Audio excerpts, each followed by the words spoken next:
Om Swastiastu. Perkenalkan, nama saya Luhur Rimataliani dengan NIM 2311031006 dari Prodi Pendidikan Guru Sekolah Dasar jurusan Dharma Acarya dari Stah Negeri Empu Kutaran Singaraja. Jadi setelah saya membaca cerita tentang pilihan sulit di Desa Alam Indah, saya mengambil 3 pertanyaan. Nah, adapun 3 pertanyaan tersebut, yang pertama yaitu ada, jika Anda adalah warga Desa Alam Indah, pilihan mana yang akan Anda ambil dan mengapa? Nah, jika saya menjadi warga Desa Alam Indah, tentu saya akan memilih pilihan untuk tidak menerima tawaran pembangunan tambang, dan saya tetap akan memilih untuk melestarikan dan menjaga keanekaragaman sumber daya alam dan hayati yang kita punya. Nah, mengapa demikian?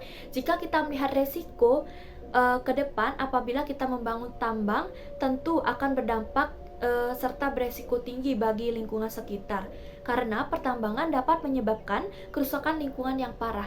Nah, apa saja sih dampak dari pembangunan tambang?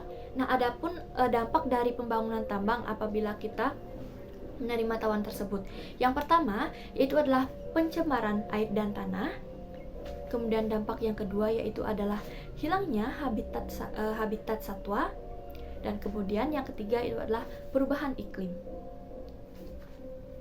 Nah, selain dampak tersebut, kita juga dapat melihat dari dampak bagi keanekaragaman hayati. Nah, Desa Alam Indah memiliki keanekaragaman alam hayati yang sangat tinggi. Nah, kerusakan lingkungan dapat mengancam kerusakan atau kelestarian flora dan fauna endemik yang ada di Desa Alam Indah.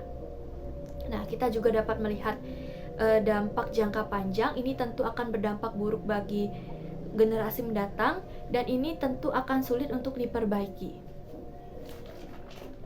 Kemudian pertanyaan kedua yaitu, bagaimana solusi alternatif yang mungkin dilakukan warga desa untuk meningkatkan perekonomian tanpa merusak lingkungan?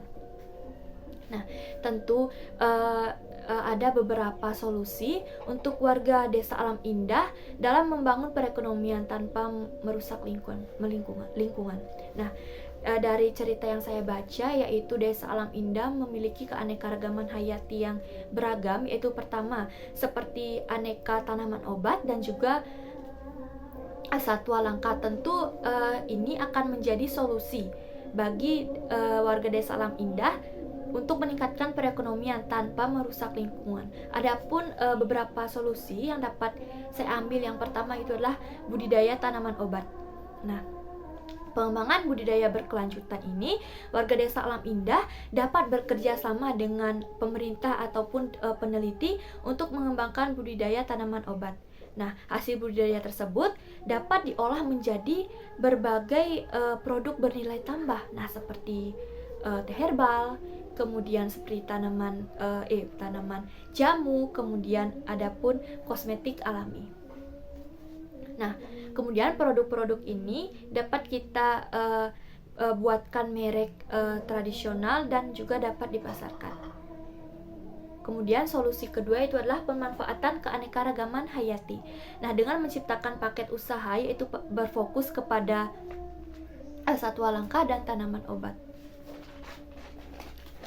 Kemudian, adapun pertanyaan nomor ketiga itu adalah, bagaimana seharusnya pemerintah terlibat dalam menyelesaikan konflik antara pembangunan ekonomi dan pelestarian lingkungan. Tentu pemerintah memiliki peran yang sangat penting dalam menyelesaikan konflik antara pembangunan ekonomi dan juga pelestarian lingkungan. Nah, yang pertama yaitulah pembentukan kawasan konservasi. Nah, pemerintah wajib melindungi area yang memiliki keanekaragaman yang tinggi, yaitu seperti melindungi keanekaragaman yang ada di Desa Alam Indah. Kemudian yang kedua itulah membangun fasilitas untuk masyarakat dengan bijak, di mana pembangunan dilakukan di daerah yang tidak mengganggu habitat satwa ataupun keselamatan satwa. Nah, pada pembangunan ini diperlukan AMDAL atau analisis dampak lingkungan, yaitu analisis mendalam mengenai apa saja potensi atau dampak pembangunan terhadap lingkungan sekitar. Kemudian, yang ketiga itu adalah pemilihan lokasi yang tepat.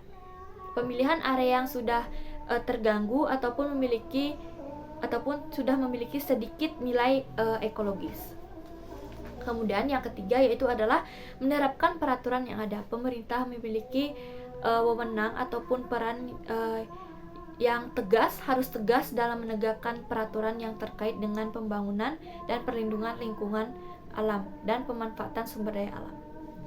Kemudian yang keempat yaitu adalah pemeran pemerintah sangat penting dalam memfasilitasi dialog atau menegakkan aturan, memberdayakan masyarakat, dan menciptakan lingkungan yang kondusif dan pembangunan berkelanjutan. Baik, sekian pemaparan yang dapat saya sampaikan dari 3 pertanyaan tersebut. Maaf apabila ada kesalahan kata. Saya tutup dengan Paramasanti.